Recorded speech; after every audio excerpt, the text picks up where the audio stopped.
Bab 1375, Penglai dalam Masalah. Penerjemah, Editor Terjemahan Endless Fantasy, Terjemahan Endless Fantasy. Pak Tua Ouyang masih membelakangi Lu Zhou saat dia berkata, ada sisa aura Phoenix api surgawi di sini. Apakah kamu melihatnya? Lu Zhou bertanya, kamu mencari Fire Phoenix. Pak Tua Ouyang berbalik. Dia tampak seperti orang tua biasa, dan matanya berbicara tentang perubahan kehidupan. Dia memandang Lu Zhou dan mengangguk, mengungkapkan ekspresi persetujuan saat dia berkata, kamu adalah guru yang mulia, kan? Tidak perlu bermusuhan. Aku di sini hanya untuk Fire Phoenix. Lu Zhou menggelengkan kepalanya dan berkata, itu sudah pergi. Berdasarkan pengetahuan Anda, apakah Anda pikir saya memiliki peluang untuk mengalahkannya? Petik 2. Pak Tua Ouyang melihat reruntuhan yang merupakan aula pelatihan utara sejenak sebelum dia berkata, kamu benar. Aku telah menyinggungmu hari ini. Basis kultivasi Anda dan bakat Anda berdua sangat tinggi. Mungkin, kita akan bertemu lagi di masa depan. Pil Void hebat ini mungkin bisa membantu Anda. Pertimbangkan kompensasi ini. Lu Zhou sedikit terkejut. Ini bukan masalah besar, apakah ada kebutuhan untuk kompensasi? Dia tidak tahu apa yang dipikirkan lelaki tua itu. The Great Void Pill bukanlah pil biasa. Saat itu, Tuoba Si Cheng mengandalkan pil ini untuk menerobos ke tahap selanjutnya dari kultivasinya. Dengan pil ini, Lu Zhou dapat dengan mudah memiliki terobosan lain. Lu Zhou bertanya, bingung, kami tidak saling mengenal. Mengapa Anda memberi saya barang yang begitu berharga? Petik 2. Lu Zhou berpikir bahwa hal-hal agak aneh baru-baru ini. Pertama, ada Jie Jinan, dan sekarang, ada lelaki tua dengan nama keluarga Ouyang. Keduanya telah memberinya harta tanpa meminta imbalan apapun. Apakah mereka salah mengira dia sebagai orang lain? Apakah Lu Tiantong memiliki hubungan yang baik dengan semua ahli ini? Tunggu, seru Lu Zhou. Jie Jinan pergi sebelum dia sempat bertanya. Kali ini, dia ingin mendapatkan jawaban dari Pak Tua Ouyang. Hal Qion akan datang. Saya masih memiliki sesuatu untuk dilakukan. Pamitan. Berdengung. Dengan suara energi yang bergema, lelaki tua itu menghilang dari pandangan. Kedua pembudidaya di aula pelatihan utara terbang ke langit yang jauh dan menghilang dari pandangan juga. Lu Zhou bingung. Dia sedikit mengernyit saat dia melihat ke langit yang sekarang kosong. Hal Qion akan datang. Pada saat yang sama, Pak Tua Ouyang dan dua bawahannya muncul di sisi utara puncak gunung. Pak Tua Ouyang memandang bawahannya dan bertanya, Tuan Ouyang, aura Fire Phoenix sangat kuat di reruntuhan. Fire Phoenix seharusnya tidak terlalu jauh. Kenapa kamu tidak mencarinya? Salah satu bawahan bertanya. Pak Tua Ouyang memandang bawahannya dari sudut matanya sebelum dia bertanya, apakah kamu menanyaiku? Aku tidak berani. Jika Anda memiliki masalah dengan situs web ini, silakan lanjutkan membaca novel Anda di situs web baru kami Novel Ringan. Terima kasih. Phoenix api dikenal sebagai burung abadi. Dengan kekuatanmu, apakah kamu pikir kamu bisa menangkapnya? Pak Tua Ouyang bertanya. Tapi, kau bersama kami, kata bawahan itu. Saya datang ke domain Lotus Hijau untuk bersantai. Saya tidak berencana untuk mencari masalah. Selain itu, saya juga tidak bisa mengalahkan Fire Phoenix, kata Pak Tua Ouyang. Petik 2, petik 2. Meninggalkan. Aku ingin sendiri. Ya, kedua bawahan pergi dalam sekejap. Setelah beberapa saat, sosok hitam muncul di dekatnya. Kakak Ouyang, lama tidak bertemu. Saudara laki-laki. Pak Tua Ouyang mengerutkan kening. Saya bercanda. Kenapa kamu sangat serius? Kami sudah sangat tua. Akan membosankan untuk tetap berwajah datar sepanjang hari. Pak Tua Ouyang berkata, aku datang menemuimu bukan untuk membicarakan omong kosong ini. Baiklah, baiklah. Sosok hitam itu tertawa. Kemudian, dia bertanya, apakah kamu melihatnya? Ya, bagaimana menurutmu? Saya tidak punya pendapat, kata Pak Tua Ouyang. Memikirkan bahwa kamu adalah seseorang dari Great Void. Saya memberinya pil Great Void, kata Pak Tua Ouyang, saya harap penilaian Anda tidak salah. Jika aku salah, aku, Jie Jinan, akan mempersembahkan kepalaku di atas piring untukmu. Pak Tua Ouyang terdiam setelah mendengar kata-kata ini. Wajahnya yang diterangi oleh cahaya di langit tampak memiliki semburat melankolis dan putus asa seolah-olah dia telah melalui banyak perubahan kehidupan. Dia menghela nafas, seolah mengingat masa lalu yang dia tidak tahan untuk mengingatnya sebelum dia berkata, aku harap kamu benar. Jie Jinan tertawa sebelum dia berkata, di dunia ini, termasuk Great Void dan lautan tak berujung, hanya aku yang bisa menemukannya. Pak Tua Ouyang mengangguk sebelum dia bertanya, jadi, apakah kamu berencana untuk bersembunyi selamanya? Bersembunyi. Jie Jinan menggelengkan kepalanya. Aku hanya berkeliling dunia. Mengapa? Apakah Anda pikir Anda sekelompok pemabuk di aula dapat menangkap saya? Pak Tua Ouyang menggelengkan kepalanya. Kamu salah. Bukannya mereka tidak bisa menangkap Anda, itu bahwa mereka tidak dapat diganggu dengan Anda. Anda sebaiknya berhati-hati. Petik 2. Ekspresi Jie Jinan berubah serius. Saya pergi. Saya tidak ingin banyak bicara. Dengan sekejap, Jie Jinan menghilang dari pandangan. Di aula pelatihan selatan, Lu Zhou menggumamkan kata-kata Pak Tua Ouyang sebelumnya, Halcyon akan datang. Burung Halcyon. Dia teringat akan perilaku aneh Si Wuya. Dia diam-diam melafalkan mantra untuk kekuatan penglihatan. Di sebuah ruangan, Si Wuya bangkit setelah mengemasi barang-barangnya. Dia berkata, saya akan berangkat ke Penglai besok. Ikut denganku. Tidak masalah bagiku untuk pergi ke Penglai bersamamu. Namun, Anda bisa melupakan pergi ke Halcyon, kata Jiang Eijian sambil menggelengkan kepalanya. Si Wuya berkata dengan wajah datar, aku punya 3 pedang kelas sepi di sini. Akademi Bela Diri Langit baru saja memalsukan mereka. Penampilan mereka sedikit jelek sehingga tidak ada yang menginginkannya. Saya berpikir untuk mencairkannya dan membentuknya kembali besok. Jangan, jangan, jangan. Setiap pedang sangat berharga. Anda benar-benar tidak berperasaan. Hati-hati kamu mungkin tidak bisa menikahi seorang istri di masa depan. Jiang Eijian berkata. Si Wuya hanya tersenyum. Jiang Eijian berkata tanpa daya, baik, apakah saya punya pilihan? Aku akan ikut denganmu, tapi pedang itu milikku. Sepakat. Jiang Eijian bertanya dengan rasa ingin tahu, mengapa kamu bersikeras pergi ke Gunung Halcyon? Ada informasi baru tentang belenggu langit dan bumi di sana. Saya perlu memverifikasinya, jawab Si Wuya. Alasan ini terlalu lemah. Jika Anda tidak ingin memberitahu saya, lupakan saja, kata Jiang Eijian. Kemudian, dia berbalik dan berjalan ke pintu sambil berkata, jangan lupakan pedangku. Si Wuya tersenyum ketika dia memanggil, Jiang Eijian. Apa, jika Anda memiliki sesuatu untuk dikatakan, maka cepatlah dan katakan, kata Jiang Eijian. Apa pengejaran seumur hidup Anda? Si Wuya bertanya. Jiang Eijian melihat pemandangan di luar pintu saat dia berkata, pengejaran saya selalu sama. Saya tidak bisa hanya menyalahkan diri sendiri karena terlalu berpikiran tunggal. Saya tidak ingin berkultivasi juga tidak ingin hidup selamanya. Saya hanya ingin mengumpulkan semua pedang bagus di dunia.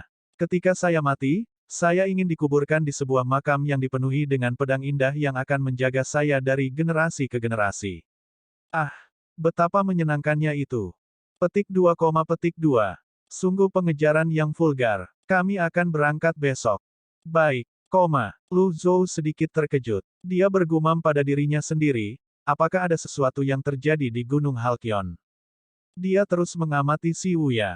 Namun, Si Wuya hanya bekerja di mejanya sehingga pada akhirnya, dia hanya bisa memotong kekuatan penglihatannya. Pada saat ini, Yan Zhenluo dan Lu Li muncul di luar aula pelatihan. Tuan Pavilion. Masuk. Yan Zhenluo dan Lu Li memasuki aula pelatihan.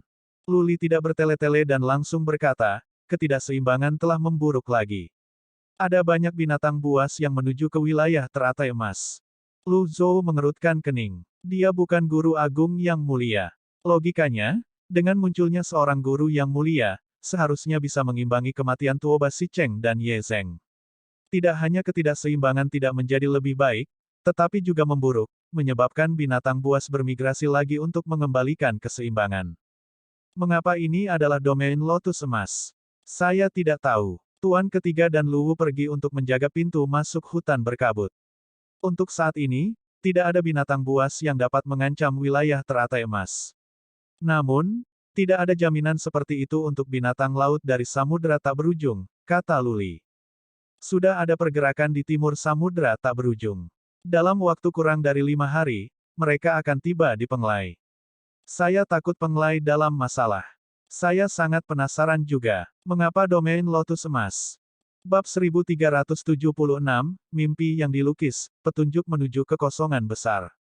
Penerjemah, editor terjemahan Endless Fantasy, terjemahan Endless Fantasy. Tatapan Lu Zhou jatuh pada lukisan di atas meja yang ditinggalkan Fan Zong.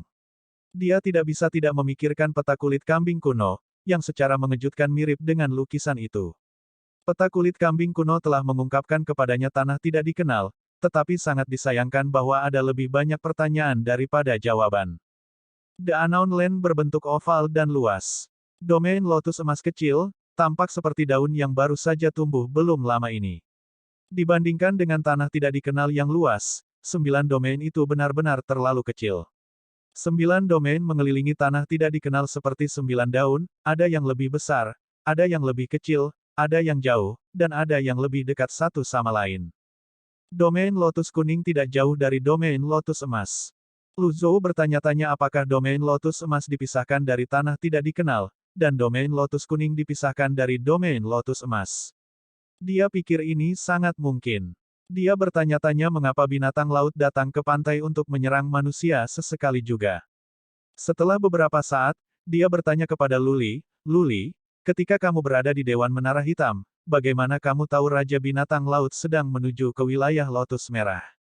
Luli menjawab, 3.000 prasasti Dao di menara tidak hanya untuk pertahanan. Formasi persegi di puncak menara beresonansi dengan kekuatan langit dan bumi. Ditambah dengan 3.000 prasasti Dao, mereka dapat mendeteksi arah binatang buas. Namun, itu hanya dapat mendeteksi mereka yang berada di atau di bawah tahap Raja Binatang. Tidak ada gunanya melawan binatang buas dengan kecerdasan tinggi itu. Binatang buas yang cerdas tahu bagaimana menghindari deteksi manusia. Terkadang, aku bertanya-tanya apakah Great Void memandang rendah kita seperti bagaimana kita memandang rendah binatang laut. Yan Zhenluo berkata, itu bodoh. Menurut pendapat saya, binatang laut jauh lebih kuat daripada manusia. Manusia beruntung bisa bertahan hidup sampai sekarang. Mereka setara dengan binatang darat. Luli tidak membantah kata-kata Yan Zhenluo. Lu Zhou berkata, kalian berdua bisa pergi. Jika ada apa-apa, segera laporkan. Ya, setelah Yan Zhenluo dan Luli meninggalkan aula pelatihan, Lu Zhou mengaktifkan kekuatan penglihatan lagi untuk mengamati Si Wuya. Namun, dia mematikan listrik ketika dia melihat Si Wuya sedang tidur. Kemudian, dia mengeluarkan Fast Sky Bug dan mengeluarkan Great Void Pill, Celestial Mark Brocket Box, dan jantung kehidupan Gou Chen. Hati kehidupan Gou Chen tidak cocok digunakan untuk mengaktifkan bagan kelahiran ke-19, gumam Lu Zhou pada dirinya sendiri sebelum mengembalikannya ke dalam Fast Sky Bug. Kemudian, dia melihat kotak brokat tanda surgawi yang dia dapatkan dari mausolem. Dia bertanya-tanya apakah dia bisa membuka kotak itu sekarang setelah dia menjadi guru yang mulia. Dia meletakkan tangannya di atas kotak brokat, telapak tangannya menghadap ke bawah, saat energi vitalitas melonjak keluar dan berdengung sebelum menekan kotak brokat. Klik, suara renyah terdengar di udara. Kotak brokat tidak terkunci. Lu Zhou mengangkat tutupnya. Apa yang dia lihat bukanlah metode kultivasi rahasia yang kuat, obat mujarab, senjata, atau harta karun. Sebaliknya, itu adalah jubah Taois krem tua. Sebuah jubah. Lu Zhou benar-benar tidak berharap menemukan pakaian di dalam kotak. Apa gunanya ini? Namun, brokat ini ditempatkan di makam mendiang Kaisar Emeritus. Apakah mereka akan memasukkan barang-barang berharga ke dalam kotak? Mari kita uji. Jika Anda memiliki masalah dengan situs web ini, silakan lanjutkan membaca novel Anda di situs web baru kami novelringan.com. Terima kasih. Lu Zhou dengan santai melambaikan tangannya, meluncurkan seberkas api karma ke jubah itu. Mendesis. Api karma berhenti setengah inci dari jubah. Itu tidak bisa lebih dekat ke jubah. Seperti yang diharapkan, jubah itu bukan hanya jubah biasa. Dia mencoba untuk mendorong api karma lebih dekat. Namun, api karma tidak bisa mendekati jubah itu. Bahkan jika api karma tidak dapat bersentuhan dengan jubah, dengan jarak hanya setengah inci di antara mereka, jubah seharusnya terpengaruh oleh suhu tinggi api karma. Namun, jubah itu tetap aman dan sehat. Dia teringat akan pakaian bulu awan Little Yuaner. Efeknya agak mirip. Cloud Feather Raiment ditenun dari benang emas dan perak oleh Master Formasi. Tidak perlu seorang jenius untuk mengetahui bahwa jubah Taois krem di dalam kotak brokat itu tidak sederhana. Lu Zhou menarik api karmanya dan mengeluarkan anem dalam bentuk pedang. Dia berencana menggunakan anem untuk menebas jubahnya. Namun, ketika dia memikirkan tentang bagaimana bahkan segel pengurungan mungkin tidak dapat menahan tanpa nama, dia berpikir lebih baik tentang itu. Dia memutuskan untuk mencoba dengan senjata lain sebagai gantinya. Lu Zhou membawa jubah itu bersamanya saat dia melintas di luar aula pelatihan. Kemudian, dia menemukan pedang dan memotong jubah itu beberapa kali. Astaga, astaga, astaga. Seperti yang diharapkan, jubah itu tidak rusak sama sekali. Menarik. Senjata biasa tidak berguna untuk melawannya. Kemudian, dia meluncurkan pedang energi dan pedang energi ke jubah itu, menebasnya berulang kali. Mirip dengan sebelumnya, jubah itu tidak rusak sedikit pun. Meskipun tunik Zen juga mampu memblokir pedang energi dan pedang energi biasa, jubah ini seharusnya lebih unggul dari tunik Zen, gumam Lu Zhou pada dirinya sendiri. Kemudian, dia mengeluarkan anem dalam bentuk pedang lagi. Setelah beberapa saat ragu-ragu, dia melambai tanpa nama. Astaga, suara robekan kain yang khas terdengar di udara. Ketika Lu Zhou melihatnya, dia melihat memang ada robekan yang sangat kecil di jubahnya. Dia menggelengkan kepalanya, sedikit kecewa, tidak ada gunanya. Karena tidak bisa menahan serangan anem, itu tidak berguna. Dia baru saja akan membuang jubahnya ketika sesuatu yang agak ajaib terjadi. Dia melihat robekan itu memperbaiki dirinya sendiri, mengembalikan jubah itu ke keadaan semula. Lu Zhou sedikit terkejut. Manusia bisa menyembuhkan luka mereka, tapi jubah sekarang juga bisa menyembuhkan luka. Dia bertanya-tanya terbuat dari apa jubah itu. Lu Zhou membawa anem ke jubahnya lagi. Kali ini, air mata yang lebih besar muncul di jubah itu. Mirip dengan sebelumnya, air mata itu sembuh sendiri setelah beberapa detik. Benang-benang yang menenun jubah itu tampaknya mampu menemukan satu sama lain dan menyambung kembali. Itu benar-benar harta karun. Lu Zhou menyalurkan beberapa primalki ke dalam jubah, mencoba merasakan sesuatu dari jubah itu. Berdengung. Hanya sesaat, dia merasa seolah-olah dia telah jatuh ke dalam mimpi yang dilukis. Dia berada di galaksi yang misterius dan tak terbatas. Alam semesta dijalin oleh benang perak, membentuk formasi. Setelah beberapa saat, dia menemukan bahwa sebenarnya hanya ada satu benang perak. Dari awal sampai akhir, hanya satu benang perak yang dijalin bolak-balik, dengan segala macam liku-liku, membentuk jubah Taois yang panjang. Pola samar pada jubah itu bersinar dengan cahaya karena formasi di atasnya. Di kedua lengan, ada diagram Taiji Yin Yang. Lu Zhou melihat teknik menenun yang sangat indah dengan kagum. Jubah itu juga bersih. Setiap kali bahkan setitik debu jatuh di atasnya, itu akan secara otomatis ditolak oleh benang perak jubah. Ini adalah harta karun, gumam Lu Zhou. Lu Zhou melepaskan jubah luarnya dan mengenakan jubah Taois. Astaga, hanya dalam sedetik, dia merasa seolah-olah 8 meridian luar biasa miliknya terhubung ke jubah, menyatu secara harmonis. Perasaan itu agak nyaman. Setelah beberapa saat, tubuh Lu Zhou mulai berkultivasi sendiri. Luar biasa. Dengan jubah ini, bahkan jika dia tidak secara sadar berkultivasi, primalkinya akan pulih lebih cepat dari sebelumnya. Itu bahkan bisa memulihkan kekuatan sucinya. Dikombinasikan dengan keramik berlapis ungu dan pilar ketidakkekalan, hanya butuh setengah hari untuk memulihkan kekuatan sucinya yang benar-benar terkuras. Jika dia memiliki persediaan divine power yang tidak terbatas, bukan tidak mungkin dia bertahan melawan Sein dengan basis kultivasinya saat ini. Luar biasa. Ini terlalu menakjubkan. Ketika dia kembali ke pelatihan, Lu Zhou segera mulai berkultivasi. Akan sangat rugi jika efek jubah itu hanya sementara. Karenanya, yang terbaik adalah memanfaatkannya sekarang. Lu Zhou mengeluarkan kitab khotbah dan mulai merenungkannya bersama dengan tulisan surgawi. Jubah itu tampaknya memiliki kekuatan tak terlihat, menarik kesadarannya ke dalam kitab khotbah. Kitab khotbah yang mana? Mengolah dao. Mereka semua omong kosong. Petik 2.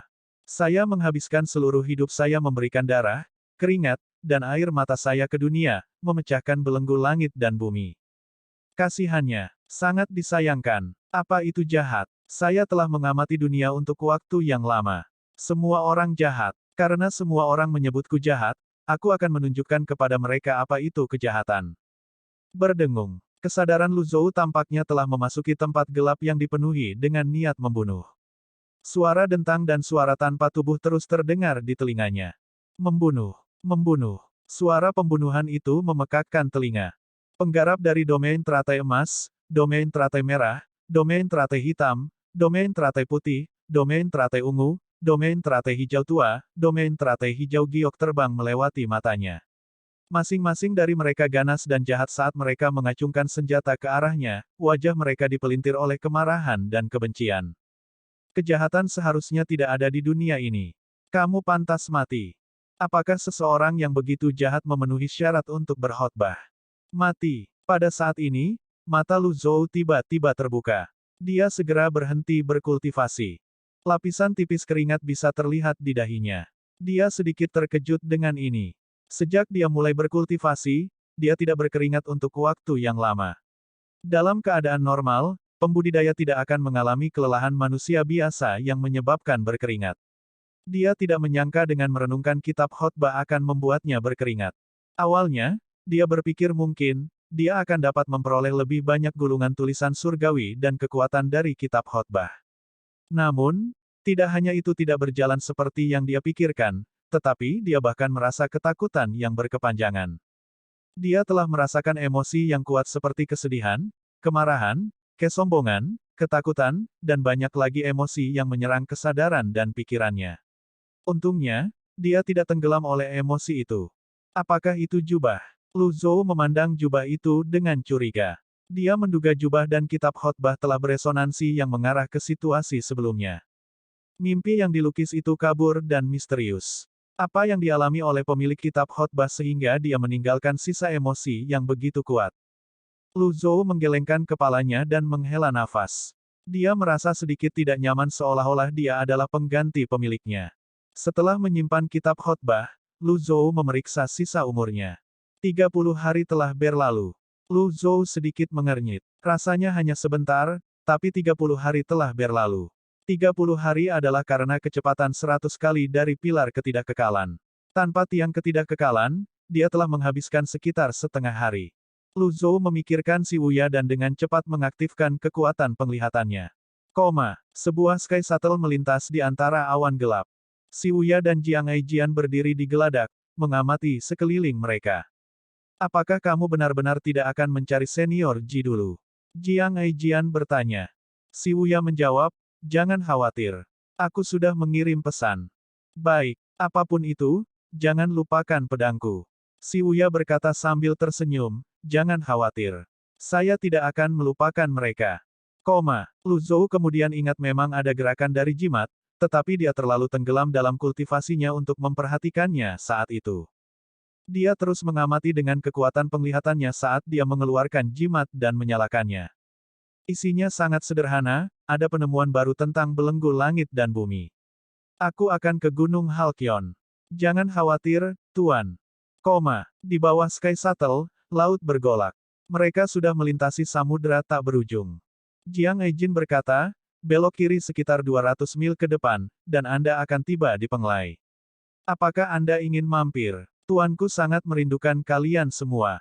Si Wuya menjawab sambil tersenyum, bagaimana kabar Tuan Pulau Huang dan Nona Jingyi? Sangat baik, hanya saja, permukaan laut telah naik dan membanjiri dua pulau kecil. Selain itu, tidak banyak yang terjadi, kata Jiang Aijian. Baiklah, ayo pergi dan lihat. Baik. Tidak butuh waktu lama bagi mereka untuk sampai di Penglai. Si Wuya memperhatikan bahwa itu seperti yang dikatakan Jiang Aijian, 2 dari 5 pulau telah terendam air. Pulau di tengah masih melayang di udara sehingga tidak perlu khawatir untuk saat ini. Namun, kenaikan permukaan air laut cukup mengkhawatirkan. Jika terus berlanjut, tidak akan lama pulau tertinggi akan tenggelam juga. Pada saat ini, Huang Siji dan Li Jingyi terbang bersama murid-murid lainnya. Setelah saling menyapa, Huang Siji, yang telah mengetahui bahwa si Wuya akan pergi ke Gunung Halkyon, berseru dengan terkejut, kamu akan pergi ke Gunung Halkyon. Tepat sekali. Aku selalu merasa ada yang aneh dengan belenggu langit dan bumi. Gunung Halkyon adalah tempat paling timur yang dikenal saat ini. Mungkin, kita bisa menemukan beberapa jawaban di sana, jawab si Wuya sambil mengangguk. Li Jingyi tersenyum tipis ketika dia berkata, Tuan. Ketujuh mempelajari belenggu langit dan bumi dan menganggapnya sebagai pengejarannya seumur hidup. Ini benar-benar mengagumkan. Hei, Hei, adik perempuan junior, aku juga mengagumkan, oke. Jiang Aijian memprotes dengan bercanda. Li Jingyi hanya tersenyum sebagai tanggapan. Huang Xiji berkata, Gunung Halkyon berjarak ribuan mil dari Penglai. Ini sangat berbahaya. Jingyi dan aku akan menemanimu dalam perjalanan ini. Untuk waktu yang lama sekarang, batas budidaya domain lotus emas telah dilanggar. Mereka dapat dianggap telah membuat beberapa kemajuan. Namun, mereka masih jauh dari pembudidaya berputar seribu alam di domain lain. Bahkan Jiang Aijian yang cukup berbakat hanya memiliki 10 daun. Segalanya tidak sama seperti sebelumnya, jadi si Uya menggelengkan kepalanya dan berkata, tidak perlu untuk itu. Aku akan pergi dengan Jiang Aijian. Satu orang lagi berarti kekuatan ekstra. Jangan menolakku. Saudara Ji telah melakukan kebaikan besar bagi Penglai. Jika saya hanya berdiri dan menonton saat Anda pergi ke Gunung Halkyon, saya akan merasa tidak enak, kata Huang Xiji sambil tersenyum. Ketika dia melihat si Uya hendak menolak lagi, dia buru-buru menambahkan, sudah beres kalau begitu. Aku tidak akan membuang waktumu. Ayo pergi sekarang. Semua orang, kembali. Petik 2. Ya, murid Penglai kembali ke pulau. Si Uya melihat pulau-pulau yang terendam dan berkata, Tuan Pulau Huang, Anda tidak punya rencana untuk pindah. Huang Xiji menghela nafas. Penglai adalah rumah dan akar saya. Bagaimana pohon bisa bertahan hidup tanpa akarnya? Saya hanya berharap ketidakseimbangan akan segera berakhir. Si Uya tidak mengatakan apa-apa lagi. Pesawat ulang-alik langit terus terbang ke arah timur di antara awan-awan di atas samudra tak berujung. Suara deburan ombak dan auman binatang laut terdengar dari bawah. Pesawat ulang-alik langit berderit. Semuanya, hati-hati. Dalam keadaan normal, binatang laut tidak bisa naik ke tempat yang begitu tinggi. Namun, dengan ketidakseimbangan, tidak ada jaminan untuk itu, si Wu Ya mengingatkan. Astaga, dalam kabut tebal, seekor binatang laut melompat membentuk busur. Jiang Aijian terkejut. Dia berkata, kamu membawa sial kami. Guyuran. Binatang laut itu jatuh ke laut lagi. Si Wu Ya tidak menjawab. Sebagai gantinya, dia mempercepat kecepatan Sky Shuttle. Lu Zhou mengikuti arah pandangan si Uya dan melihat bayangan hitam di bawah permukaan laut melalui kabut tebal. Bayangan hitam menutupi seluruh laut. Sulit untuk mengatakan seberapa lebar atau panjangnya. Setelah itu, Lu Zhou memotong kekuatan penglihatannya. Pria, astaga, astaga, astaga. Kong Wen dan saudara-saudaranya bergegas segera setelah mereka mendengar suara Lu Zhou. Tuan Pavilion, apa perintahmu? Kumpulkan semua orang. Kami kembali ke Evil Sky Pavilion. Dipahami. Kong Wen dan saudaranya dengan cepat menyampaikan perintah Lu Zhou kepada yang lain. Yu Zhenghai dan Yu Sangrong segera berhenti berdebat. Mereka bahkan tidak punya waktu untuk mengucapkan selamat tinggal kepada Zhou kecil dan Wu kecil sebelum mereka terbang kembali ke aula pelatihan. Ketika Yan Zhenluo dan Lu Li tiba, Yuaner kecil dan Keong sudah berada di aula pelatihan. Tidak butuh waktu lama sebelum semua orang berkumpul. Bab 1377, Penampilan Avatar 2000 Kaki Seperti Dewa. Penerjemah, Editor Terjemahan Endless Fantasy, Terjemahan Endless Fantasy. Semua orang bingung dengan keputusan mendadak untuk kembali ke Evil Sky Pavilion. Ini terutama berlaku untuk Yu Zhenghai karena dia dekat dengan pengadilan kelahiran keduanya. Dia telah mempelajari cara untuk menyeberangi Skyhook Ropeway selama waktu ini. Dengan kembalinya mereka ke Evil Sky Pavilion, itu akan mengganggu rencananya. Oleh karena itu, dia adalah orang pertama yang bertanya, Tuan, mengapa kita tiba-tiba kembali ke Pavilion Langit Jahat? Lu Zhou menjawab, ketujuh tua telah pergi ke Gunung Halkyon. Di sana sangat berbahaya. Ada banyak binatang laut yang kuat di rute menuju Gunung Halkyon dari Penglai. Dia tidak menyebutkan apapun tentang belenggu langit dan bumi atau kekosongan besar. Karena murid-muridnya memiliki benih kekosongan besar, dia perlahan-lahan akan membantu mereka menjadi makhluk tertinggi. Ketika saatnya tiba, akan lebih mudah bagi mereka semua untuk menghadapi orang-orang dari Great Void. Namun, dia tahu dia tidak bisa terburu-buru. Untuk saat ini, dia akan terus mengumpulkan petunjuk tentang Great Void. Singkatnya, lebih baik untuk maju menggunakan cara yang membosankan dan panjang. Yu Zhenghai berkata dengan skeptis, ketujuh tua selalu berhati-hati dalam melakukan sesuatu. Dia tidak akan dengan mudah menempatkan dirinya dalam bahaya. Kenapa dia begitu impulsif dan sembrono kali ini? Petik 2. Bahkan orang bijak pun tidak luput dari membuat kesalahan, kata Yu Sangrong dengan sedikit ketidaksetujuan. Saat itu, ketika ketujuh tua membantumu, dia juga telah membuat banyak kesalahan besar. Yu Sangrong harus dengan paksa menelan kata-kata, ketika ketujuh tua membantumu memberontak. Yu Zhenghai berkata membela diri, ini bukan salah ketujuh tua. Dia sangat pandai menyusun strategi dan mencapai tujuan, tetapi dia tidak terlalu ahli dalam memimpin sekte. Petik 2. Pada saat ini, Lu Zhou menyela keduanya dan berkata, karena semua orang ada di sini, ayo pergi. Iya, sementara itu, Qin Renyu membawa 49 pendekar pedang bersamanya saat dia bergegas setelah menerima berita bahwa Lu Zhou dan yang lainnya akan pergi. Dia berencana untuk membujuk mereka untuk tinggal. Ketika Qin Renyu melihat Lu Zhou dan yang lainnya sudah terbang ke langit ketika dia tiba, dia berseru, "Saudara Lu, tunggu. Mengapa kamu terburu-buru untuk pergi?" Lu Zhou berbalik untuk melihat Qin Renyu yang terbang di atas dan berkata, saya memiliki hal-hal penting untuk diperhatikan jadi saya tidak akan tinggal lebih lama lagi. Qin Renyu mengungkapkan ekspresi penyesalan saat dia berkata, saya belum benar-benar menghibur saudara Lu. Karena saudara Lu memiliki sesuatu untuk diperhatikan, saya tidak akan membujuk Anda untuk tinggal. Yuan Lang. Ya, Yang Mulia Tuan Qin. Yuan Lang melangkah maju. Pimpin saudara Lu ke lorong rahasia. Ya, Lu Zhou sedikit mengangguk dan berkata, saya akan mengunjungi lagi setelah masalah diselesaikan. Anda dipersilakan untuk berkunjung kapan saja. Dengan itu, Yuan Lang memimpin orang-orang dari Evil Sky Pavilion ke jalan rahasia di klan Qin yang mengarah ke domain teratai emas. Jika Anda memiliki masalah dengan situs web ini, silakan lanjutkan membaca novel Anda di situs web baru kami novelringan.com. Terima kasih. Domain teratai emas. 30 mil utara ibu kota surgawi. Tiba-tiba ada ledakan cahaya sebelum orang-orang dari Evil Sky Pavilion, ditambah Yuan Lang, muncul. Yuan Lang mengamati sekelilingnya. Ketika dia melihat binatang terbang berserakan di langit yang gelap dan suram, dia berbalik dan menangkupkan tinjunya bersama sebelum dia berkata, ketidakseimbangan dalam domain lotus emas agak parah. Tuan Lu yang agung, jika ada kebutuhan, 49 pendekar pedang bersedia membantu wilayah teratai emas. Meskipun kekuatan umum Evil Sky Pavilion tidak buruk, hanya ada begitu banyak dari mereka. Bagaimanapun juga, mereka tidak bisa membelah diri. Selain itu, para ahli di Dewan Menara Hitam dan Dewan Menara Putih juga terbatas.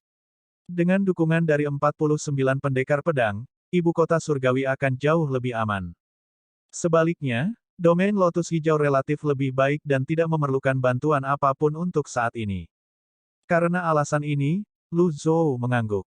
Setelah melihat ini, Yuan Lang berkata, saya akan membawa orang-orang besok. Pada saat ini, Ming Shiyin berjalan di sebelah Yuan Lang dan menyikut Yuan Lang dengan sikunya.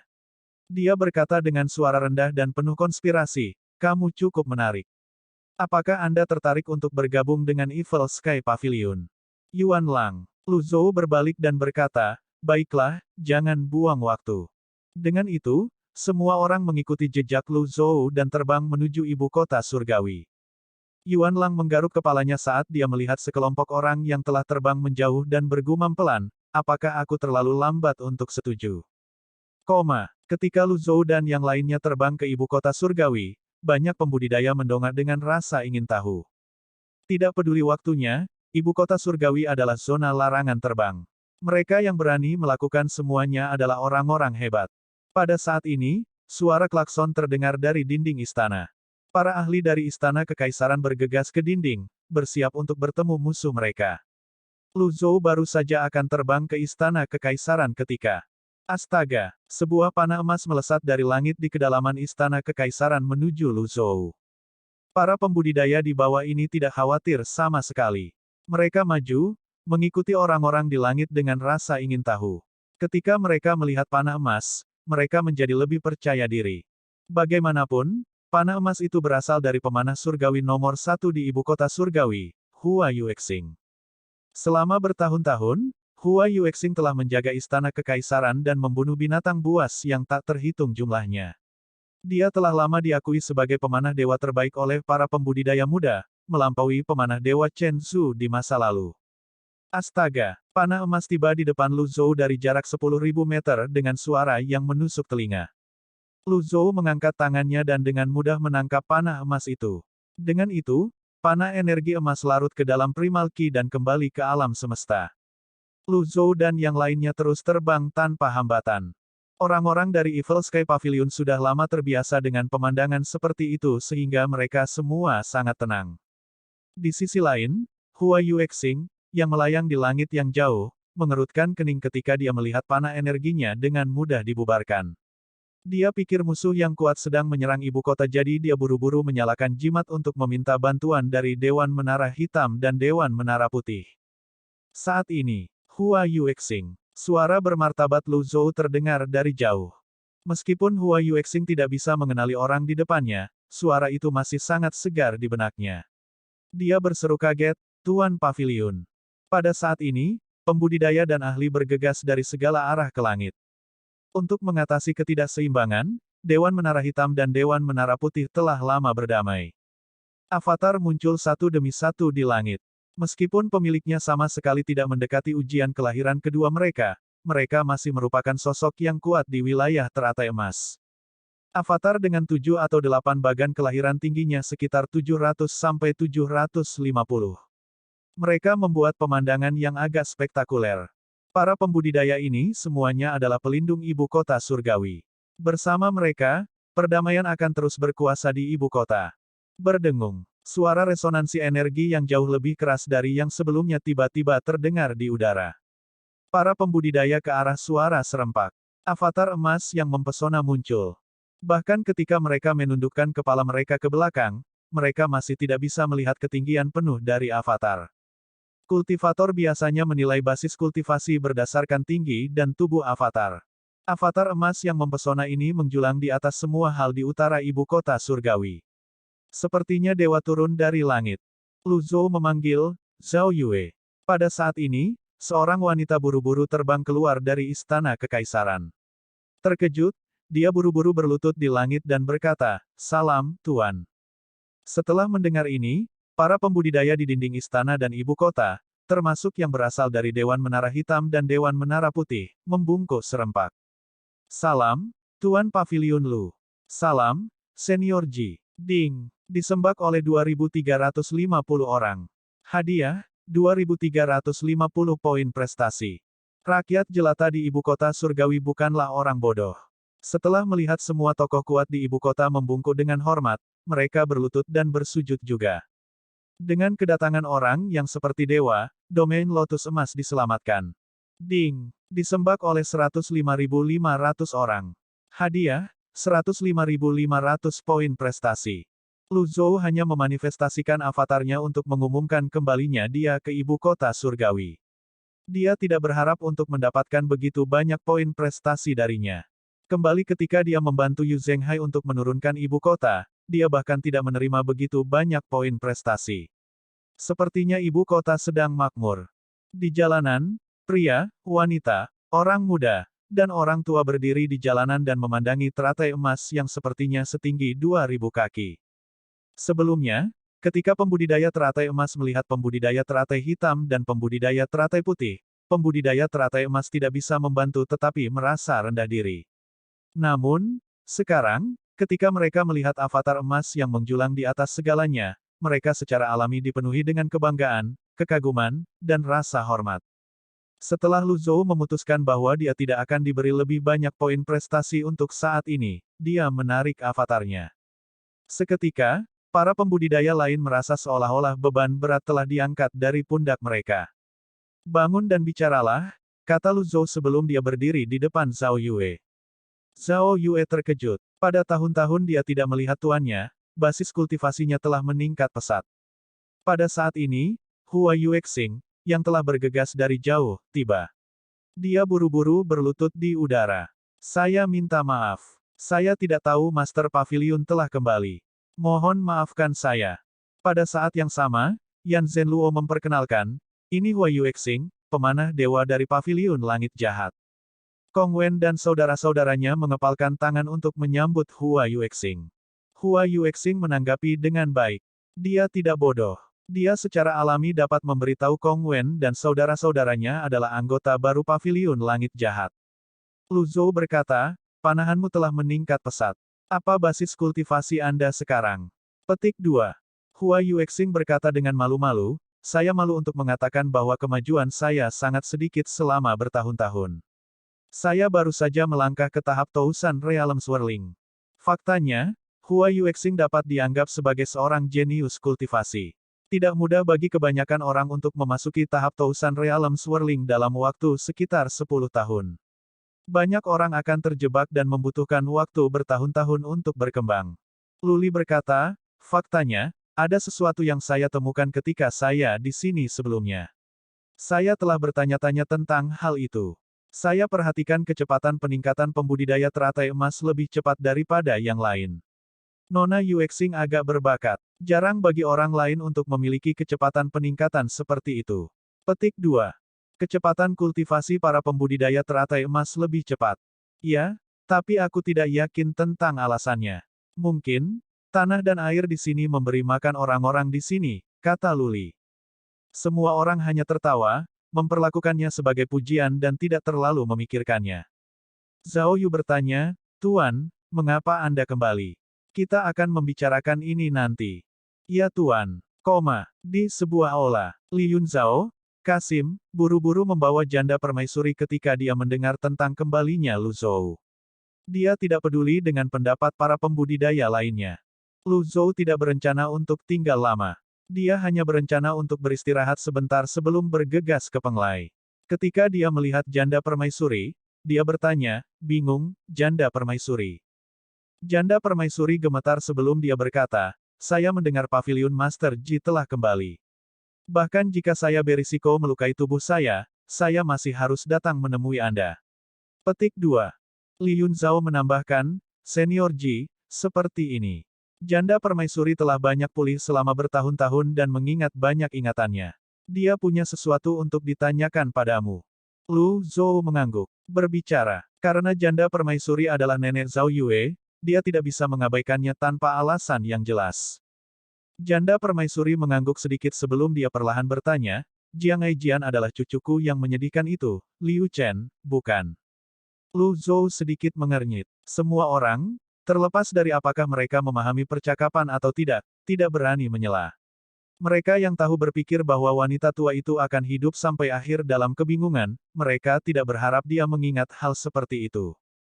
Ya, kata Lu Zhou.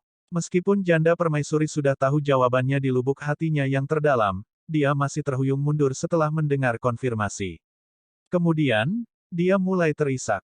Li Yunzhao buru-buru mendukungnya. Kemudian, dia membawa kursi dari samping dan membawanya ke kursi saat dia menghiburnya. Janda permaisuri berkata, aku ingat semuanya. Aku ingat semuanya sekarang. Anak yang malang, dia, di mana dia sekarang?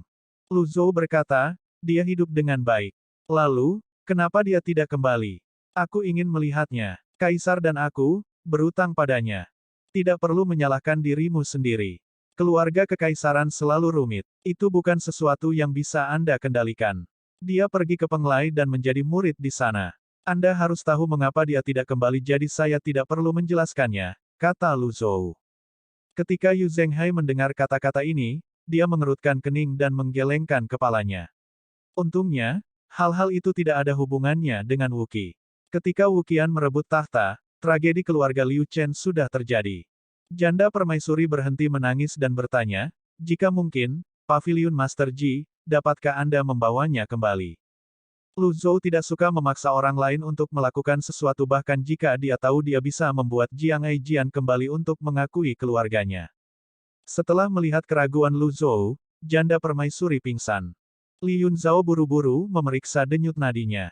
Dia menggelengkan kepalanya dan menghela nafas. Terlalu banyak kesedihan. Sejak janda permaisuri mengingat Yang Mulia, dia berada di samping dirinya sendiri dengan kesedihan dan tangisan setiap hari. Kesehatannya memburuk, dan dia tidak punya banyak hari lagi untuk hidup. Jika bukan karena tekadnya untuk bertemu Yang Mulia, saya khawatir dia akan. Li Yunzhao secara alami tidak berani menyelesaikan kalimatnya. Lu Zhou mengangkat tangannya, mengirim teratai biru ke arah janda permaisuri. Dengan kemampuan penyembuhan yang luar biasa dari teratai biru, janda permaisuri sadar kembali dengan sangat cepat. Sayangnya, teratai biru tidak bisa menyembuhkan kesedihan di hati. Janda permaisuri menghela nafas. Ini adalah permintaan terakhirku. Lu Zhou berdiri dan mondar-mandir. Setelah berpikir sejenak, dia berkata, aku akan membawanya kembali. Sungguh-sungguh, janda permaisuri sangat gembira. Dia mengabaikan martabat keluarga kekaisaran dan buru-buru berlutut di depan semua orang. Janda permaisuri, nenek, Lu Zhou melambaikan tangannya. Sebuah energi lembut melonjak keluar dan membawa janda permaisuri kembali berdiri. Kesehatanmu tidak baik jadi tidak perlu formalitas seperti itu. Kemudian, Lu Zhou melirik Li Yunzhao dan berkata dengan penuh arti, Li Yunzhao. Saya mengerti, kata Li Yunza buru-buru. Dia melangkah maju dan membujuk janda permaisuri dengan suara lembut sebelum membawanya keluar dari aula utama. Semua orang menghela nafas. Lu Zhou duduk dan mengalihkan pandangannya ke semua orang sebelum dia bertanya, bagaimana situasi di ibu kota surgawi selama bertahun-tahun. Zhao Yue membungkuk dan menjawab, dengan bantuan Dewan Menara Hitam dan Dewan Menara Putih, semuanya baik-baik saja. Sebelumnya, kakak senior ketiga juga telah menaklukkan Bai, pembudidaya lotus hijau. Para pembudidaya dari Dewan Menara Hitam dan Dewan Menara Putih menangkupkan tinju mereka bersama-sama. Lu Zhou berkata, kamu telah banyak berkontribusi. Jika Anda memiliki permintaan, jangan ragu untuk berbicara. Saya akan mencoba yang terbaik untuk memenuhinya. Petik 2. Seorang kultivator dari Dewan Menara Putih mengangkat tangannya sebelum dia berkata, ini adalah tugas kita. Bagaimanapun, domain teratai putih dan domain teratai emas naik dan turun bersama. Kami tidak berani meminta imbalan. Kemudian, seorang kultivator dari Dewan Menara Hitam berkata dengan suara yang jelas, Tuan Pavilion Lu, kami menghargai kebaikan Anda. Namun, kami tidak datang ke sini untuk mendapatkan hadiah. Lu Zhou mengangguk. Baik. Kemudian, Lu Zhou mengeluarkan busur roh angin dan melemparkannya ke Hua Yuexing. Busur ini akan membantumu. Gunakan dengan baik. Hua Yuexing dengan cekatan menangkap busurnya. Ketika dia merasakan energi misterius dan mendalam dari busur roh angin, busur bulan jatuh di tangannya tiba-tiba tampak kurang. Dia berkata dengan penuh terima kasih, Pavilion Master. Kemudian, Hua Yuexing mundur ke samping, tidak dapat menahan diri untuk tidak mengagumi busur barunya. Para pembudidaya teratai hitam dan putih. Petik 2, petik 2. Mereka merasa seperti mereka terlalu impulsif sebelumnya. Previous. Bab 1378, Bencana Menimpa Pulau Penglai, Masa Lalu Gunung Halkyon. Penerjemah, Editor Terjemahan Endless Fantasy, Terjemahan Endless Fantasy. Setelah memberikan busur roh angin, Lu Zhou tidak memiliki apa-apa lagi yang berharga untuk diberikan. Sebagian besar barang-barangnya telah didekonstruksi. Hal-hal yang tersisa semuanya adalah harta karun tingkat tinggi yang sering dia gunakan. Senjata, Anem, Purple Glazed keramik kelas tak terbatas, segel kurungan kelas fusi pilar ketidakkekalan kelas tak terbatas. Lu Zhou bisa merasakan tatapan mata banyak orang padanya.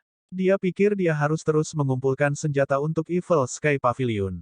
Bahkan jika dia tidak bisa menggunakannya, bukanlah ide yang buruk untuk menggunakannya untuk meningkatkan kekuatan keseluruhan dari Evil Sky Pavilion. Tuan, kita harus berangkat sekarang. Yu Zhenghai bertanya pada saat ini. Lu Zhou menggelengkan kepalanya. Mari kita tunggu dulu. Lu Zhou perlu memastikan situasi si Wuya terlebih dahulu sebelum membuat rencana apapun. Yu Zhenghai mengangguk. Sekarang setelah aku kembali ke wilayah teratai emas, aku semakin merindukan saudara-saudaraku dari Sekte Nether. Sejak Yu Zhenghai tiba di domain Lotus Merah melalui parit surgawi, dia belum pernah melihat siapapun dari Sekte Nether. Mereka adalah saudara yang telah melalui hidup dan mati bersama, bagaimana mungkin dia tidak melihat mereka sekarang setelah dia kembali ke wilayah teratai emas. Tanpa menunggu Yu Zhenghai selesai berbicara, Lu Zhou melambaikan lengan bajunya dan menyela, baiklah, pergi. Kembalilah lebih awal.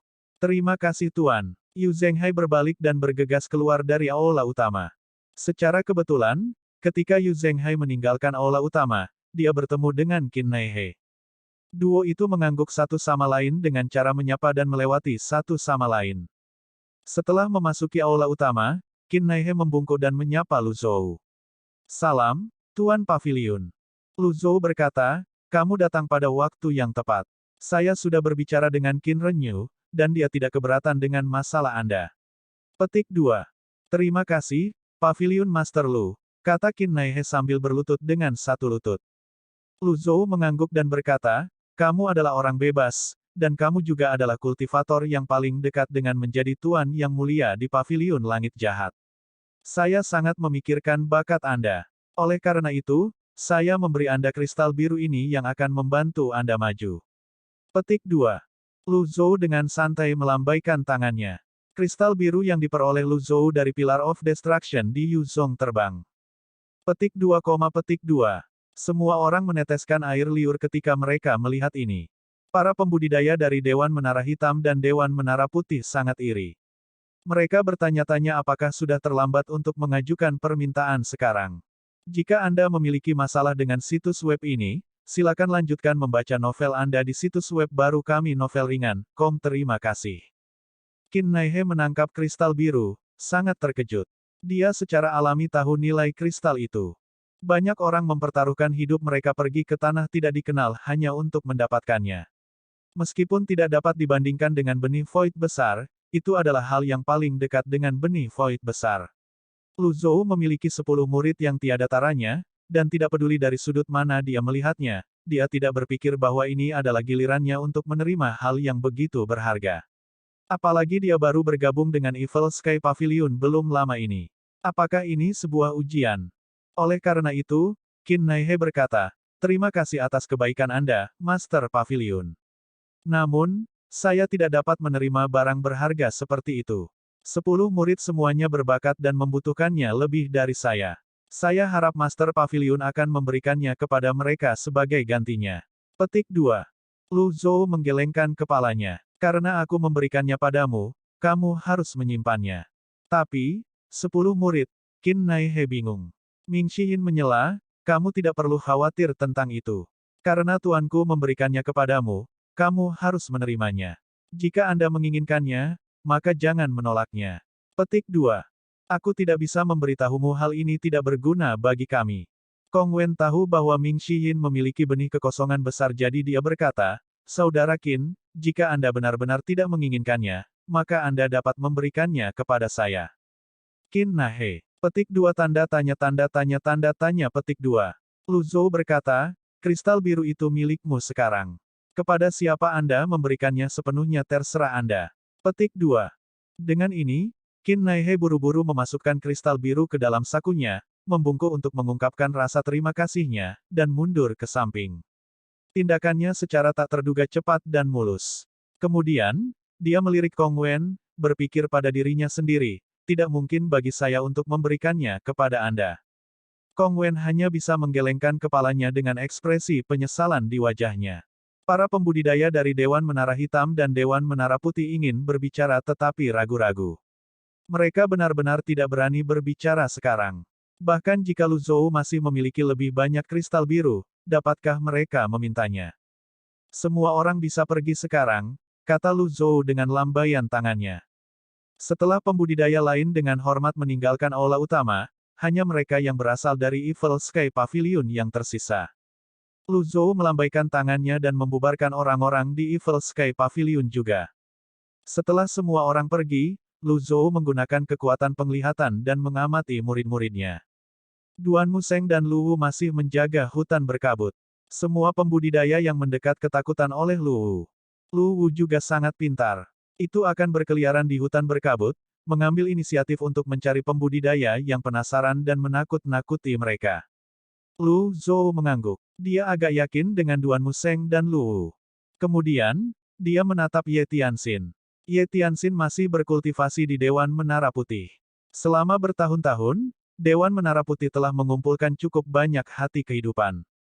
Sudah cukup baginya untuk maju dalam kultivasinya.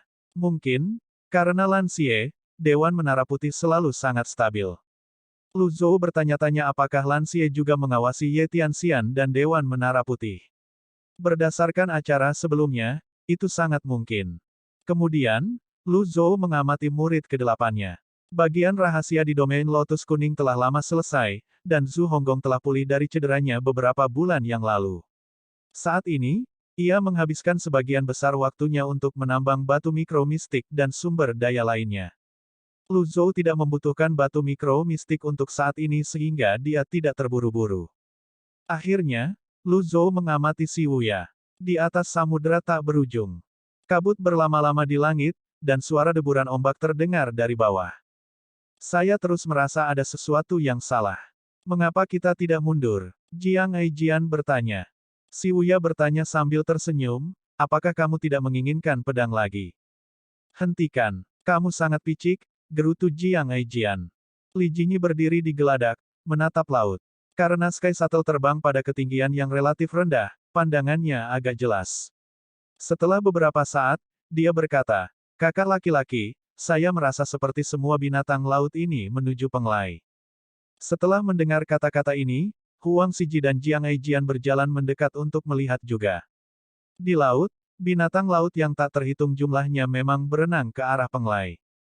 Huang Xiji mengerutkan kening. Tidak apa-apa jika Penglai hilang, tetapi orang-orang dan orang-orang yang tinggal di dekatnya akan menderita. Kirim pesan kembali dan beritahu semua orang untuk mengungsi. Dipahami. Li Jingyi tidak membuang waktu dan mengirim pesan kembali. Di depan. Astaga. Seekor binatang laut melompat ke udara. Pelan, pelan. Jiang Aijian berteriak dengan cemas. Ekspresi Si Wuya tetap tenang saat dia berbelok tajam. Sky Shuttle berbelok 90 derajat, menghindari binatang laut itu. Jiang Aijian melihat kembali ke binatang laut itu, bingung. Apa-apaan itu? Semua orang berbalik untuk melihat ke belakang juga. Ombak naik tinggi ke langit saat panah air melesat ke arah Sky Shuttle.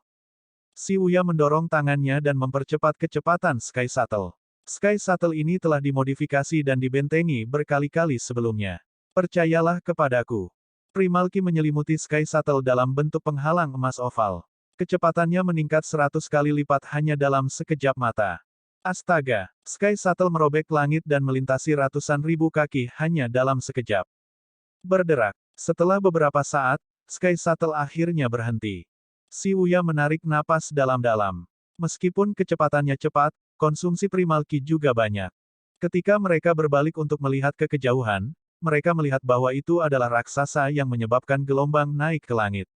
Itu hitam dan tampak menjulang di langit. Ini benar-benar, F*C Raja Besar. Jiang Aijian berseru. Dia terkejut bahwa kakinya sedikit melemah.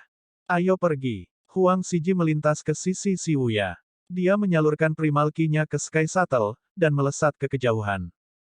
Sky Shuttle itu seperti perahu emas kecil yang terjebak badai di tengah laut. Keempat orang itu bergiliran dan terbang selama setengah hari sebelum mereka berhasil melepaskan raksasa itu. 2 hari kemudian, Sky Shuttle akhirnya muncul dari kabut tebal dan badai. Keempat orang itu menghela nafas lega setelah selamat dari bencana. Aku hampir berakhir di perut binatang laut. Saya benar-benar harus mengevaluasi kembali nilai pedang, kata Jiang Aijian sambil menggelengkan kepalanya. Si Wuya dengan tenang berkata, jika kamu tidak menginginkannya, lupakan saja. Aku akan menyimpannya. Jiang Jin tidak senang mendengar kata-kata ini. Dia telah melalui bencana sedemikian rupa sehingga jika dia menyerah pada pedang sekarang, apakah semuanya tidak akan sia-sia? Dia buru-buru berkata, hei, kamu tidak bisa melakukan itu. Kami memiliki kesepakatan. Petik 2. Begitu suara Jiang Aijian jatuh, Li Jingyi menunjuk ke depan dan berkata, kakak, lihat. Semua orang melihat ke arah yang ditunjuk Li Jingyi. Sebuah gunung yang tampak seperti naik dari laut dan menjulang ke langit muncul di mata semua orang. Itu subur dan tampak seperti musim semi di gunung. Dari jauh, itu tampak seperti daun hijau mengambang di laut. Kami telah tiba di Gunung Halkyon, kata Si Wuya. Ini Gunung Halkyon. Apakah kamu bercanda? Jiang Aijian bertanya. Si Wuya berkata, tidak. Kau pernah ke sini sebelumnya. Huang Xiji bertanya dengan rasa ingin tahu. Aku pernah melihatnya dalam mimpiku, jawab Si Wuya. Petik 2, petik 2. Semua orang mengira lelucon itu tidak lucu sama sekali. Si Wuya melanjutkan berkata, apakah kamu percaya atau tidak diragukan lagi aku telah memimpikannya berkali-kali. Itu sebabnya gambar ini bertahan lama di pikiran saya. Terkadang seperti negeri dongeng, dan terkadang seperti tempat yang dihuni oleh setan. Jiang Aijian mengangkat bahu. Saya setuju itu menyerupai negeri dongeng, tapi saya tidak melihatnya sebagai tempat yang dihuni oleh setan. Mungkin, akan terlihat seperti itu saat malam tiba. Petik 2, petik 2. Kata-kata ini menyebabkan rambut trio berdiri. Pada saat ini, Huang Xiji mengirim gerakan dari jimat di pinggangnya. Dia menyalakannya. Lingkaran cahaya menyala sebelum seorang murid yang cemas muncul. Dia berkata, Tuan Pulau, semuanya buruk. Binatang laut menyerang Pulau Penglai, dan kita tidak bisa melarikan diri. Huang Xiji mengerutkan kening dan berkata, di mana Sky Shuttles? Sky Shuttles tidak berguna. Permukaan laut naik terlalu cepat. Dalam proyeksi, mereka melihat air laut naik dengan cepat. Setengah dari 4 pulau sudah terendam. Si Wuya berkata dengan tegas, kembalilah. Kembali. Mereka telah mengalami begitu banyak masalah, lolos dari bahaya, dan mereka akan kembali begitu saja. Tidak ada bedanya jika saya datang ke Gunung Halkyon nanti. Kami akan menangani krisis Penglai terlebih dahulu, dan kami akan membicarakan hal-hal lain nanti, kata si Wuya. Huang Xiji mengangguk. Si Wuya baru saja akan memutar Sky Shuttle ketika sebuah jimat di pinggangnya bergerak. Setelah menyalakan jimat, dia membaca pesan sebelum dia berkata, Penglai seharusnya baik-baik saja sekarang. Bagaimana? Huang Xiji bertanya dengan skeptis saat dia berjalan untuk melihat pesan itu. Kemudian, dia berseru dengan gembira, Kakak Ji kembali. Itu keren. Dengan bantuan saudara Ji, semuanya akan baik-baik saja. Setelah itu, Huang Xiji segera menyampaikan berita itu kepada murid-murid Penglai, menyuruh mereka bertahan sampai bala bantuan dari Evil Sky Pavilion tiba. Dengan itu, mereka santai dan terus terbang menuju Gunung Halkyon. Jiang Aijian mengelus dagunya dan bergumam, aku benar-benar penasaran, kenapa tiba-tiba ada begitu banyak binatang laut. Ketidakseimbangan telah memburuk, kata si Wuya sambil melihat ke Gunung Halkyon. Lalu kenapa sepertinya ketidakseimbangan itu tidak mempengaruhi Gunung Halkyon? Jiang Aijian bertanya sambil menunjuk ke laut yang tenang dan matahari yang bersinar di langit. Itu agak damai. Jika mungkin, bukankah sangat nyaman jika para pembudidaya bermigrasi ke tempat ini? Si Wuya menggelengkan kepalanya. Masih terlalu dini untuk menyimpulkan. Mari kita pergi dan melihat-lihat dulu. Petik 2. Semua orang mengangguk. Sky Shuttle menambah kecepatan saat terbang menuju Gunung Halkyon. Pulau Penglai. Air laut terus naik. Keempat pulau itu hampir setengah tenggelam, dan para pembudidaya semuanya telah mundur ke pulau tertinggi. Dari waktu ke waktu, binatang laut melompat dari laut. Para pembudidaya yang mencoba terbang berisiko dimakan oleh mereka. Nyonya Huang, kami sudah menghitung. 3 orang meninggal, kata seorang murid dengan muram setelah melangkah maju. Murid lain melangkah maju dan berkata, kami telah berbicara dengan Tuan Pulau. Dia meminta kami untuk bertahan sampai bala bantuan dari Evil Sky Pavilion tiba. Dikatakan bahwa Pavilion Master Ji telah kembali. Pavilion Tuan Ji. Semua orang terkejut. Nyonya Huang menghela nafas pelan. Untung Tuan Pulau tidak ada di sini, dan untungnya kami memiliki banyak orang yang selamat. Berapa banyak orang yang melarikan diri sejauh ini? Petik 2. Nyonya Huang, kami memiliki lebih dari 3.500 murid. Lebih dari 1.500 telah pergi sehingga kami memiliki sekitar 2.000 yang tersisa sekarang, jawab seorang murid. Nyonya Huang mengangguk. Turunkan perintahnya. Tidak ada murid yang diizinkan pergi tanpa izin. Lakukan yang terbaik untuk menangkis binatang laut. Dipahami. Astaga, seekor binatang laut yang panjangnya 1.000 kaki tiba-tiba melompat dari laut di samping, mengaduk gelombang besar yang naik ke langit.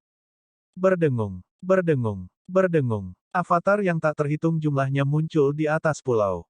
Bang, bang, bang, bang. Tetesan air, seperti panah, mendarat di avatar. Para pembudidaya mundur saat binatang laut itu jatuh kembali ke laut. Itu hiu harimau. Hati-hati. The Tiger Shark adalah raja binatang buas yang hanya bisa dikalahkan oleh seorang kultivator dengan setidaknya 5 bagan kelahiran. Apa yang akan kita lakukan? Semua orang ketakutan. Beberapa dari mereka yang pemalu tidak tahan lagi dan mulai gemetar. Jangan panik. Selama kita bisa bertahan sampai bantuan datang, kita akan baik-baik saja. Seseorang berteriak. Para pembudidaya sekarang berada di pulau utama Penglai. Itu juga pulau terapung yang diangkat Lu Zhou dengan tangan saat itu. Penglai telah belajar dari kesalahan mereka. Setelah kejadian itu, mereka telah memperkuat formasi mereka. Bang, bang, bang. Binatang laut mulai menyerang penghalang dari formasi. Semua orang mundur lagi. Kita hanya bisa berharap penghalang itu bertahan. Guyuran. Percikan besar terdengar dari bawah pada saat ini, menyebabkan semua orang bergidik. Kemudian, beberapa flash merah bermutasi melompat ke arah pulau. Tempat merah. Menyerang. Para pembudidaya memanifestasikan avatar mereka dan bergegas maju. Tempat-tempat itu adalah salah satu binatang laut yang bisa mempertahankan penerbangan lebih lama di udara. Meskipun mereka tidak sekuat Raja Binatang, jumlah mereka tinggi. Segera setelah itu, ikan merah tua yang tingginya ratusan kaki juga melompat keluar, tampak seperti segerombolan lebah. Kekacauan segera melanda Pulau Penglai. Nyonya Huang berteriak, masuk ke formasi. Dipahami. Sekitar 20 murid perempuan mengeluarkan senjata seperti payung mereka dan membentuk formasi di udara. Nyonya Huang memimpin, melepaskan segel energi di udara dari payungnya.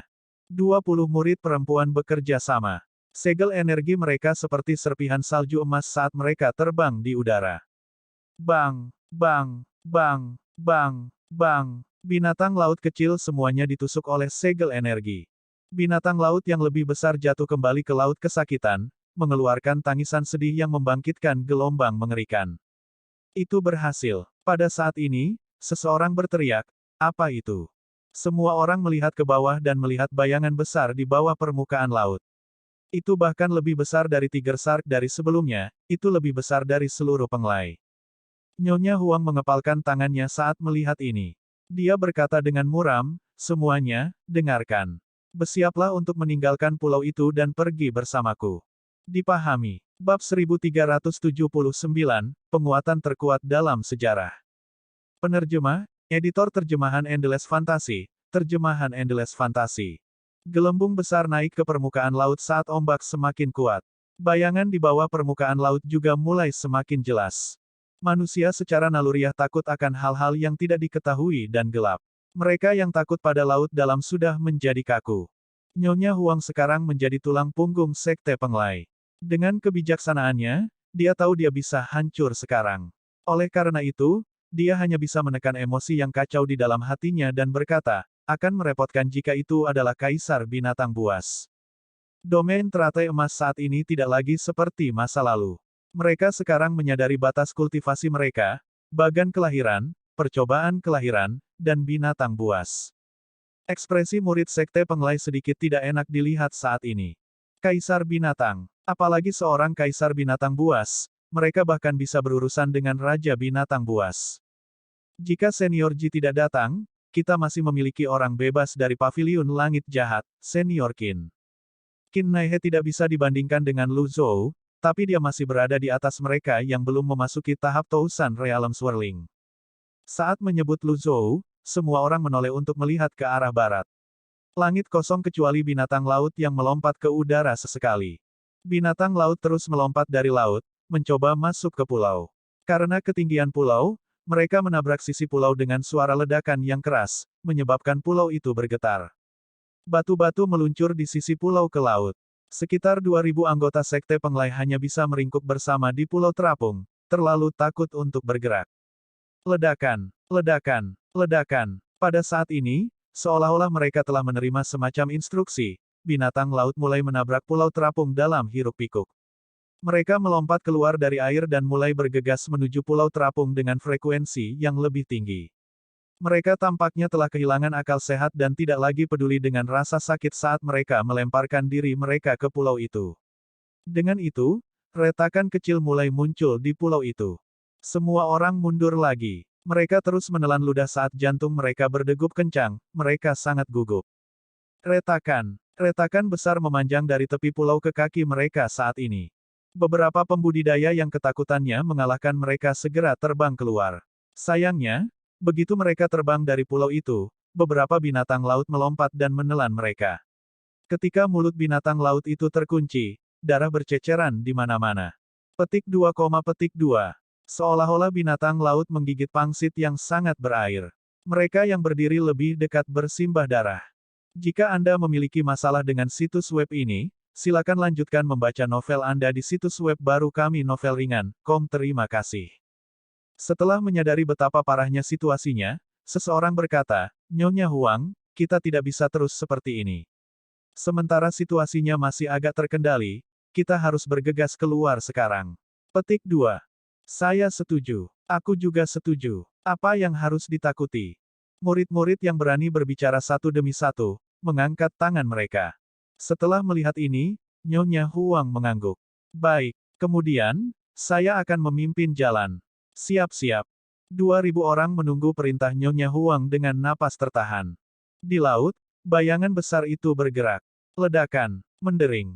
4 rantai yang menahan pulau terapung itu berdentang keras. Pergi, Nyonya Huang berteriak dengan tegas. Dia memimpin dan terbang keluar saat 2.000 orang mengikuti di belakangnya. Astaga, astaga, astaga, mereka terbang bersamaan. 20 pembudidaya payung melepaskan segel energi, membuka jalan di depan semua orang. Bang, bang, bang, bang, bang. Nyonya Huang melihat ke kiri dan ke kanan. Dengan begitu banyak orang, akan ada kesalahan. Beberapa murid terlalu gugup, dan sirkulasi primal ki mereka tidak lancar. Akibatnya, kecepatan mereka melambat secara signifikan. Dengan ini, yang lain hanya bisa menonton tanpa daya saat mereka dimakan oleh binatang laut. Mereka bisa menyelamatkan yang lain tepat waktu. Darah berceceran di udara, mengipasi ketakutan di hati semua orang dan menyebabkan mereka mempercepat. Jangan berhenti, pertahankan, Nyonya Huang berkata, melepaskan gelombang suara. Meski disayangkan, korban jiwa tak terhindarkan dalam situasi ini. 2.000 orang membentuk formasi persegi dan terbang sejauh 100 meter. Retakan. Pulau terapung itu retak terbuka saat bisikan yang dalam terdengar dari laut seolah-olah itu berasal dari neraka. Gelombang naik tinggi ke langit, menjulang di antara awan. Pada saat yang sama, pilar air melonjak ke langit. Semua orang secara naluriah berbalik untuk melihat. Mereka melihat bagian belakang binatang laut yang sangat besar. Sebuah lubang di punggungnya menyemburkan pilar air ke langit. Mereka bergidik ketakutan melihat pemandangan ini. Semakin banyak binatang laut mulai melompat. Jauhkan mereka. Para pembudidaya tidak memiliki astrolab sehingga mereka hanya bisa menggunakan lotus mereka, membentuk barisan di depan mereka. Bang, bang, bang, bang, bang. Binatang laut menabrak teratai. Para murid sekte penglai menahan rasa sakit akibat benturan dan terus mengangkat teratai mereka. Seseorang akhirnya berteriak, jika kita terus menggunakan lotus kita untuk menghadang mereka, kita akan mati. Jika kita tidak melakukan itu, kita juga akan mati. Seseorang berteriak sebagai balasannya. Namun demikian, mereka tahu bahwa mereka harus bersatu pada saat ini untuk melawan serangan binatang laut. Formasi persegi emas di langit, yang dipimpin oleh Nyonya Huang, terus menembus dinding binatang laut di depan mereka, naik ke arah Gritian. Keinginan kuat mereka untuk bertahan hidup membantu mereka mengalahkan gelombang demi gelombang binatang laut. Binatang laut mengejar kita. Jangan putus asa. Melanjutkan. Murid sekte penglai terbang dengan sekuat tenaga. Ledakan. Pulau terapung yang rusak tidak bisa lagi menahan serangan dari binatang laut dan jatuh dari langit ke laut, menimbulkan gelombang besar. Nyonya Huang hanya melihat sekilas, dia tidak berhenti bergerak. Ekspresinya ditentukan, tapi matanya bersinar dengan air mata. Nyonya Huang, saya baik-baik saja. Melanjutkan. Nyonya Huang menekan emosinya dan terus memimpin kelompok ke depan. Pada saat ini, seorang murid menunjuk pada sesuatu yang membelah laut di sisi kanan. Hiu macan ada di sini. Hanya dalam sedetik, hiu macan melompat keluar dari laut, tiba di depan mereka. Mereka semua mengangkat teratai mereka untuk melawannya.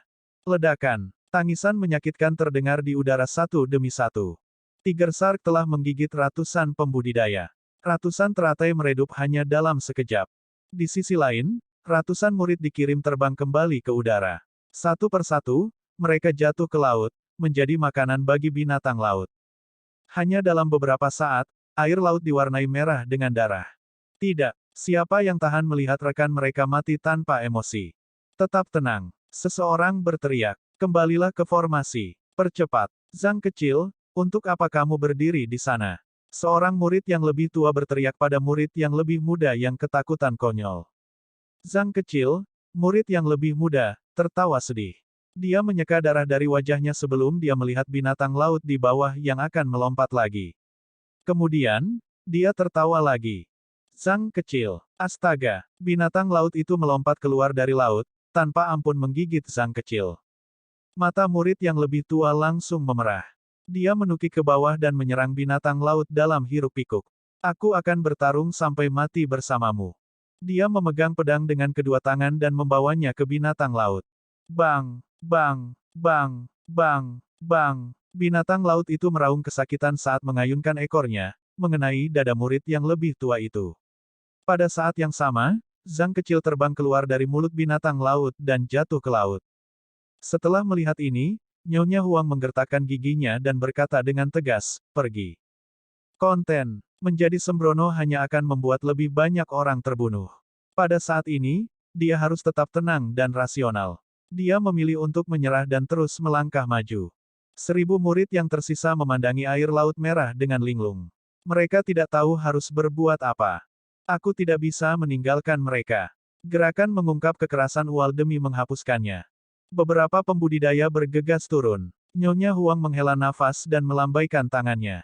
Dia menggunakan Green Bird of Penglai untuk menyapu semua binatang laut kecil di sekitarnya. 1000 murid menyebar untuk menghindari binatang laut. Itu benar-benar kekacauan di langit. Nyonya Huang dan murid-murid dekatnya menggunakan semua kekuatan mereka untuk menyelamatkan murid yang terluka itu. Untungnya, mereka berhasil. Ayo pergi. Baik. Tepat ketika formasi persegi hendak terbang ke depan lagi, Tiger Shark melompat dari kiri tanpa ada yang memperhatikan sampai semuanya terlambat. Mulutnya yang berdarah cukup untuk menampung 1000 orang. Paha berdarah bisa terlihat di antara salah satu celah di antara giginya saat ini. Nyonya, Madam Huang berbalik dan melihat Tiger Shark yang panjangnya hampir 1000 kaki. Targetnya kali ini adalah dia dan 20 pembudidaya yang menggunakan payung. Ketika mereka melihat gigi berdarah Tiger Shark, mereka tercengang. Ini sudah berakhir. Dihadapkan dengan binatang buas yang kuat, manusia terlalu kecil. Mereka mencoba yang terbaik untuk melarikan diri, tetapi di mata binatang buas, upaya mereka hanyalah lelucon. Sungguh takdir yang kejam. Nyonya Huang tidak berusaha menghindar.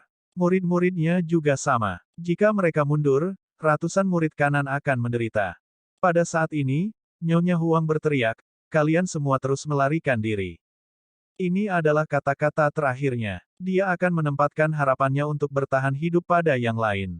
Di saat kritis, bang, sebuah panah emas merobek langit sebelum menusuk kepala Tiger Shark.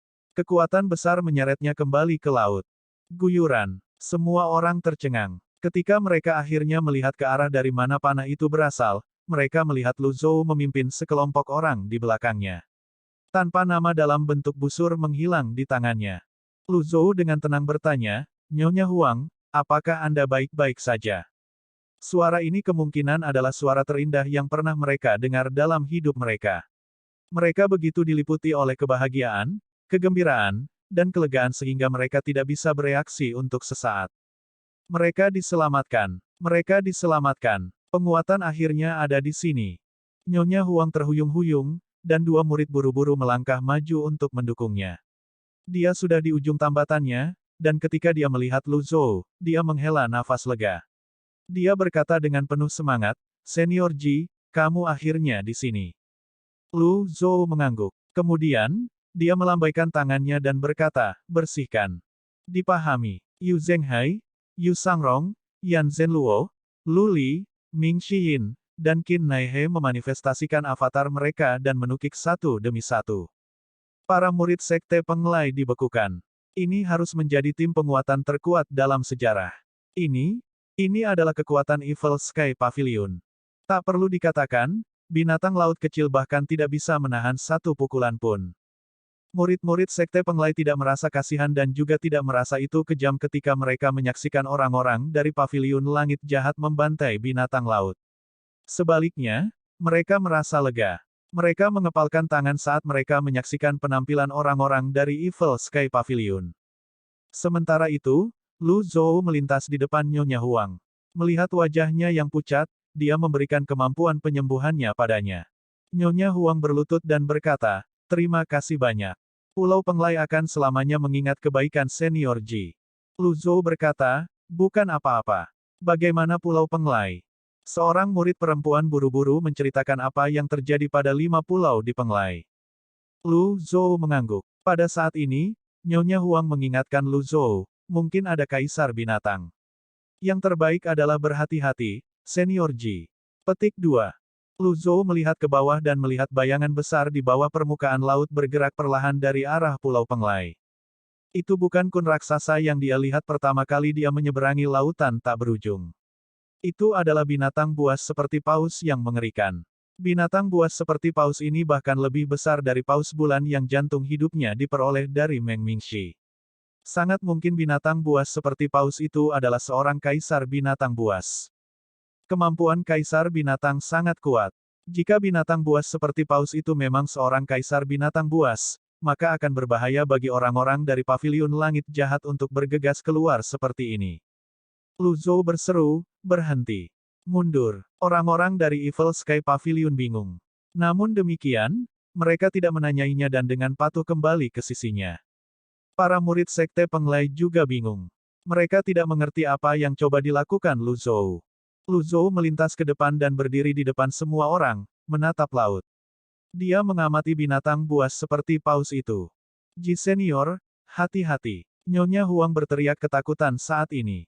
Lusinan binatang laut melompat dari kedua sisi dan menerkam Lu Zhou pada saat yang bersamaan. Melihat ini, para murid Sekte Penglai menjadi khawatir. Sebaliknya, orang-orang dari Evil Sky Pavilion benar-benar tenang. Lu Zhou tidak bergerak. Ketika binatang laut hanya beberapa meter darinya, avatarnya tiba-tiba muncul di sekitar sebelum menghilang dengan cepat. Itu hanya muncul sesaat. Ledakan. Kemunculan avatar Lu Zhou saja telah membunuh semua binatang laut yang menerkamnya. Mereka jatuh ke laut berkeping-keping. Petik 2, petik 2. Apakah ini jenis kekuatan yang dimiliki manusia? Lu Zhou turun dan berjalan santai di permukaan laut. Namun, air berdarah tidak menodai ujung jubahnya sama sekali. Binatang, kenapa kamu tidak keluar untuk mati? Sebuah di bawah terdengar dari laut yang menyebar sejauh 100 mil. Air memercik ke langit saat binatang laut kecil menghujani. Lu Zhou tampak kesepian dan kecil berdiri di permukaan laut di antara kekacauan. Namun demikian, di mata para murid Sekte Penglai, dia terlihat heroik dan berani. Bagaimanapun, mereka semua tahu betapa berbahayanya itu di permukaan laut. Ji Senior, apa yang kamu lakukan? Seseorang bertanya. Yan Zhenluo malah menjawab, untuk menangani ikan kecil, pertama-tama Anda harus mengalahkan pemimpin mereka. Hanya melihat. Semua orang mengerti kata-kata ini. Lu Zhou bahkan tidak mengaktifkan energi pelindung ini dan membiarkan air memercik dengan bebas. Namun, karena jubah istimewanya, air laut secara otomatis ditolak. Lu Zhou maju selangkah demi selangkah di permukaan laut. Lingkaran cahaya keemasan muncul di bawah kakinya saat dia berjalan menuju bayangan di bawah permukaan laut. Pada saat ini, lebih dari 4 raja binatang melompat pada saat yang sama dari segala arah. Ombaknya mengerikan, naik tinggi ke langit dan menutupi langit dan Lu Zhou. Yu Zhenghai berseru, bangkitlah lebih tinggi ke langit. Semua orang terbang. Lindungi teman kita dari Penglai, kata Yu Zhenghai lagi. Ya, orang-orang dari Evil Sky Pavilion membentuk dinding manusia untuk melindungi murid-murid Sekte Penglai yang lemah. Murid-murid Sekte Penglai mengepalkan tangan mereka, dan mata mereka merah karena kegembiraan. Pada saat ini, astaga, dengan Lu Zhou di tengah, air laut mulai membeku, es menyebar ke segala arah. 10 meter, 20 meter, 30 meter, 100 meter, 200 meter, 300 meter, 1000 meter, 5000 meter. Air laut terus membeku. Lu Zhou berjalan di atas es, meninggalkan lebih dari 4 raja binatang beku di belakangnya. Saat dia berjalan ke depan, es terus menyebar di depannya. Saat ini, retakan. Raja binatang beku tiba-tiba hancur berkeping-keping, jatuh di permukaan laut yang beku. Sama seperti itu, mereka semua mati. Petik 2, petik 2.